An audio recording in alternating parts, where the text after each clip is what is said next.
I would rather share with you some of my little experience of why I had chosen to write in Odia. I write in my mother tongue, that is Odia.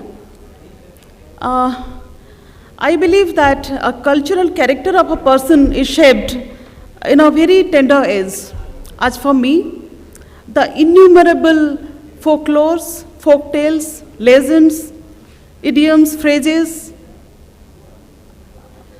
nuances of the language got ingrained in me at a very young age. My childhood was spent in suburban Kotak, and our village, which is at a very remote place in the coastal Odisha, was nearby. So occasional visits to that had exposed me to the typical colloquial talking of the villagers among each other, and that has impressed me. Then I got exposed to reading a lot of Odia literature at a very young age, maybe at 11, 12 or 13, without understanding, of course, a bit of it. And a lot of translation of world literature into Odia, because we had a library at home. So when later I had this urge to write or to be creative, I looked back at the past reservoir and I was awe-stricken. The language has spread before me with such vastness and such richness and such treasures that I could just do nothing but immerse in it. I understood that I can fly, I can swim, I can stretch my imagination to any extent with this language. They started a personal relationship or a kind of bonding, and I understood that I can trust my emotions, my thought process, my imagination with this language. And there started the journey. It's not that I have not tried to write in English for some time. When I started writing poems few years back, few poems I've written also, apart from writing a little bit of fiction.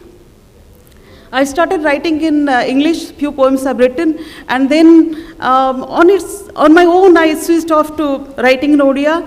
I would just share with you a disastrous experience of mine in that. This is a poem I have written, Bohu, daughter-in-law. This is about a very common theme that is prevalent in our country. There's murdering, a killing of the daughters-in-law by the in-laws' families. A few lines of this poem Bohu run like this. Kichi boli kichi kotha nai, konse pokhalo gili, kobato dela je, dipoharu sanjo hela. Kichi boli kichi kotha nai, konse pokhalo gili, kobato dela je, dipoharu sanjo hela. Dekh dekh, pindha sadi re, ponkharu झुलुछि, दंडा मुंड बरगछ रज दोली पड़ी. पिंधा शाढ़ी रे पंखारु झुलुची दंडामुंड बरगछ रज दोली परी. उद्बार्ज्य लंगड़ा एड़े अलाजुकी 22 वर्षर देह पिचिकी पड़ुची. So at leisure, I just thought that I'll render this poem into Hindi or English, mostly in English. I stumbled upon the words Kanse Pakhala Giri.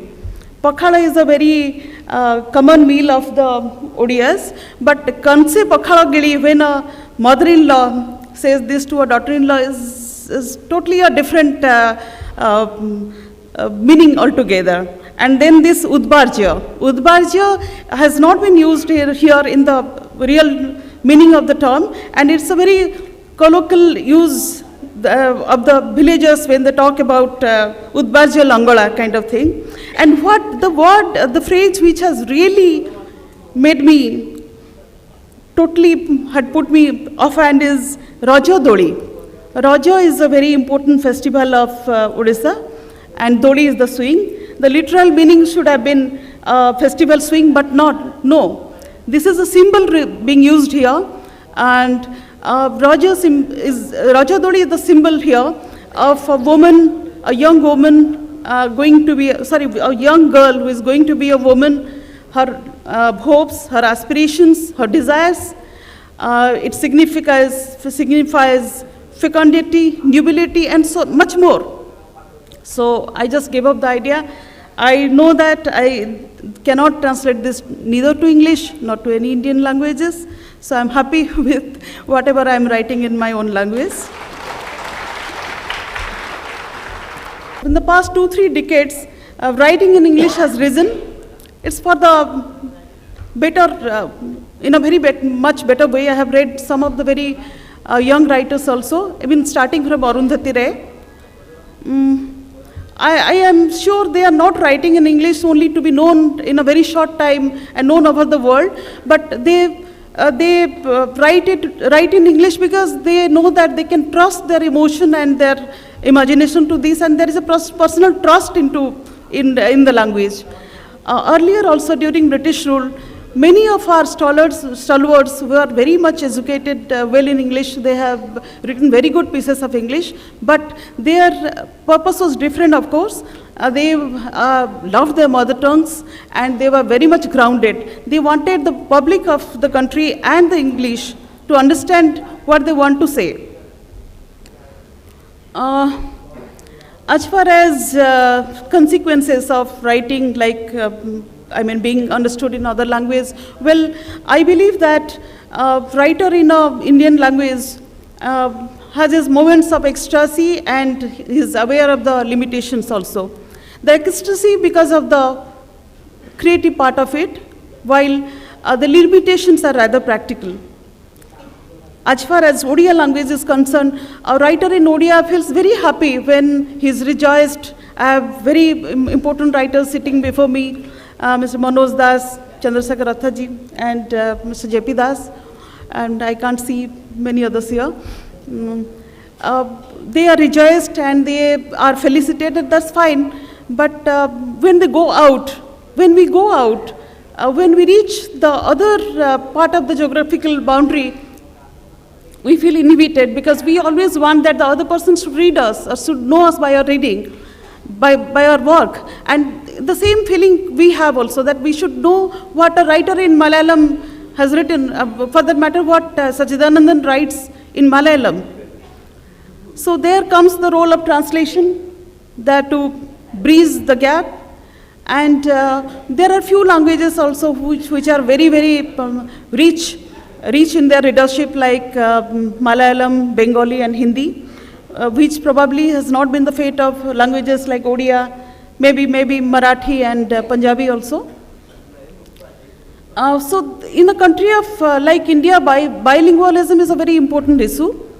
I'm sure Marquez, before writing in Spanish, or Orhan Pamuk for that matter in Turkish, or Moyan in Chinese, they would have never even blinked once to write in their language. But in a country like India, we probably need bilingualism in the sense that writer in mother tongue needs to be known outside, maybe through translation.